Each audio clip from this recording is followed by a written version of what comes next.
अपने जीवन में आनंद को जगाओ। सत स्वरूप परमात्मा का स्वभाव है, चेतन स्वरूप परमात्मा का स्वभाव है, आनंद स्वरूप परमात्मा का स्वभाव है। दुख बेवकूफी का फल है, परेशानी वासना और बेवकूफी का फल है, और आनंद स्वतः सिद्ध है। आनंद दूर नहीं, परे नहीं, परदेश नहीं, पराया नहीं, और कहीं जाकर कुछ खाकर कुछ भोग कर नहीं, स्वतः सिद्ध है।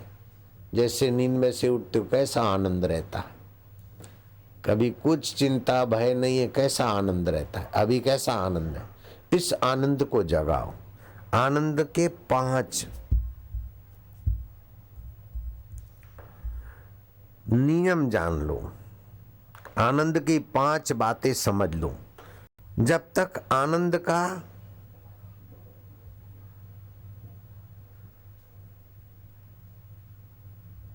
ठीक एहसास नहीं हुआ, तब तक क्रिया से जो मिलेगा, भाव से जो मिलेगा, लोक लोकांतर और पद से जो मिलेगा, उससे जीवात्मा की प्यास नहीं बुझेगी। परमात्मा का अंश है जीवात्मा, और परमात्मा का स्वभाव आनंद है।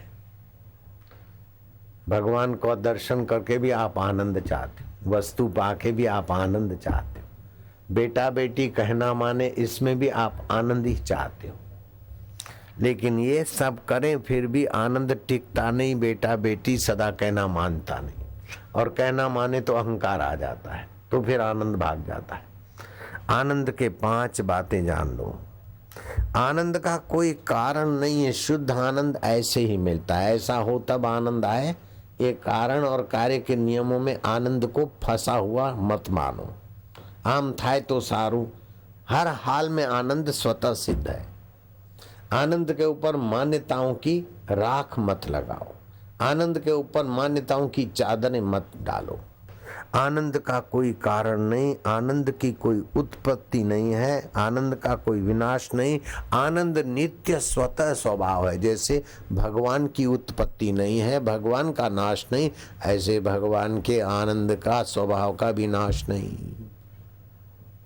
भगवान सत स्वरूप है, चेतन स्वरूप है, आनंद स्वरूप, और सबके आत्मा होकर बैठे। तो आनंद की उत्पत्ति नहीं है, आनंद का नाश नहीं है, आनंद नित्य है। दूसरी बात, आनंद का कोई कार्य नहीं है, आनंद सारे कार्यों का फल है। हम अच्छा काम करें तो ये फल मिले, तो आनंद आए तो ये फल नहीं मिले। सारे शुभ कर्मों का फल, सारे भजन ध्यान का फल, सारे शादी विवाहों का फल, सारे धर्म कर्मों का फल है आनंद। भगवान के दर्शन आए तो भी आनंद। तो आनंद की उत्पत्ति नहीं है, आनंद का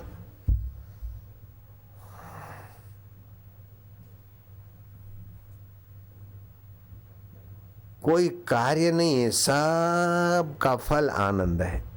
तीसरी बात, अन्य फल आनंद के नहीं है, आनंद स्वतः सबका सर्वोपरि फल है।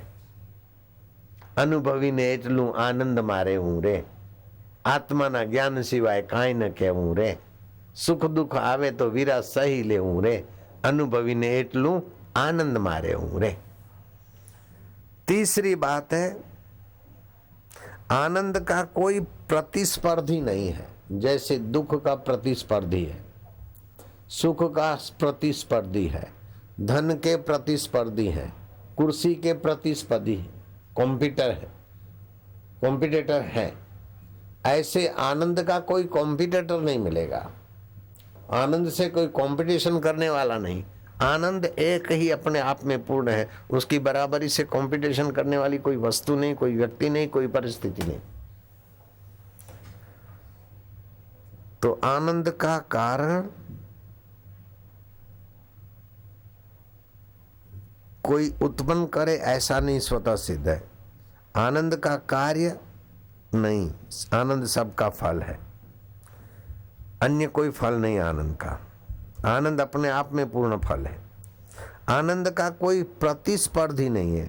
जैसे सुख का प्रतिस्पर्धी दुख है, यश का प्रतिस्पर्धी अपयश है, जीवन का प्रतिस्पर्धी मृत्यु है, स्वास्थ्य का विरोधी रोग है, जवानी का विरोधी बुढ़ापा है। आनंद का विरोधी कोई नहीं।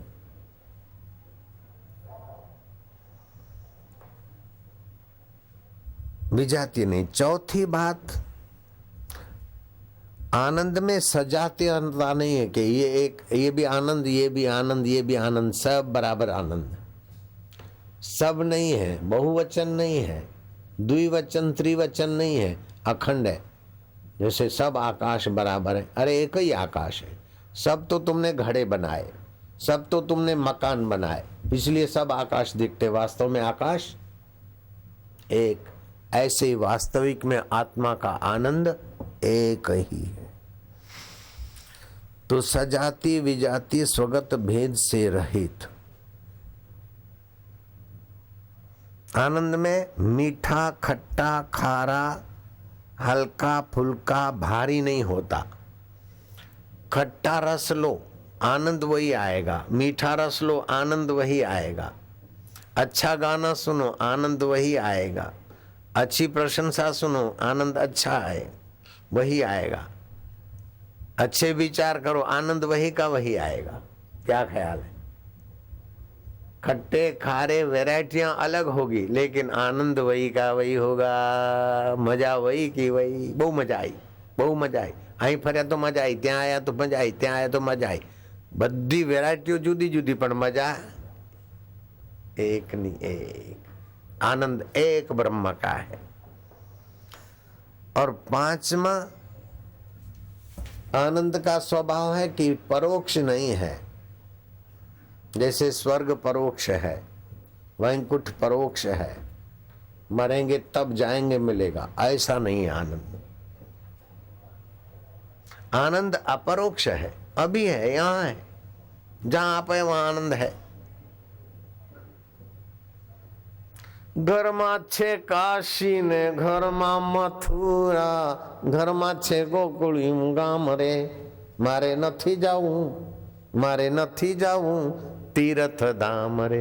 68 तीर्थ गुरुजीना चरणे, गुरुजीनी चरण रगज उडी उडी लागे मोहे अंग, बेनुड़ी मने भाग्य मळ्यो सत्संग। मीराबाई ने कहा, जब सत्संग मिलता है तो वो आनंद अनावृत हो जाता है, बेपर्द हो जाता है, जिसकी उत्पत्ति नहीं, जिसका प्रतिस्पर्धी नहीं, जिसमें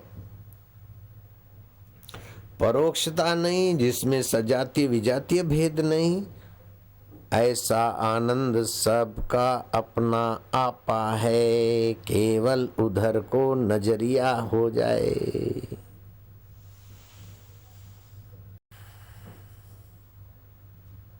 मैं दुखी हूं, मैं दुखी हूं, तो तुम जब कोई बात में होती है ना, तो आदमी सुनकर, किसी का सुनकर अथवा शास्त्र पढ़कर मानता है।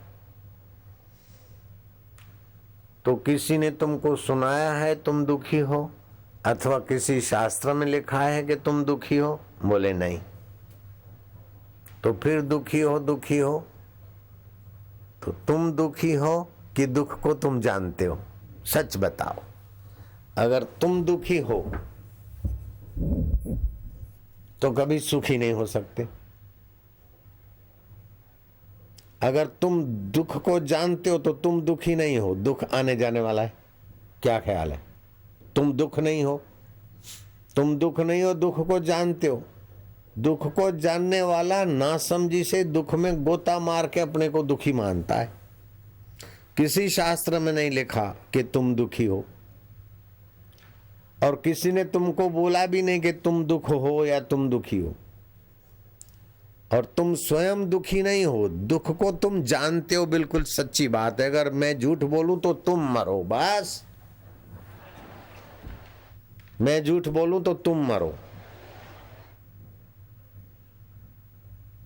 बोले बाप जी, इसी कसम, अपने प्यारों की कसम खाई जाती। तुम क्यों मरो? नूतन वर्ष के दिन अपने प्यारे क्यों मरे? मरे तुम्हारा अज्ञान, मरे तुम्हारी दुख की बेवकूफी, मरे तुम्हारी चिंता। तुम तो जुग जुग जियो मेरे लाल, तुम काहे मरो, काहे डरो? तो तुम दुख को जानते हो। मैंने बहुत दुख देखे, तो तुम वही के वही, दुख बहुत आए। तो दुख सतत नहीं रहता, दुख आया चला गया, फिर सुख आया, फिर आया चला गया, इसलिए दुख बहुत हो गए। नहीं तो लगातार दुख रहते और तुम दुख होते तो एक ही होते। तुम एक ही हो। बचपन के कई दुख आए चले गए, जवानी के कई दुख आए चले गए, कई सुख आए चले गए, तुम एक के एक। तो तुम दुख भी नहीं हो और दुखी भी नहीं हो।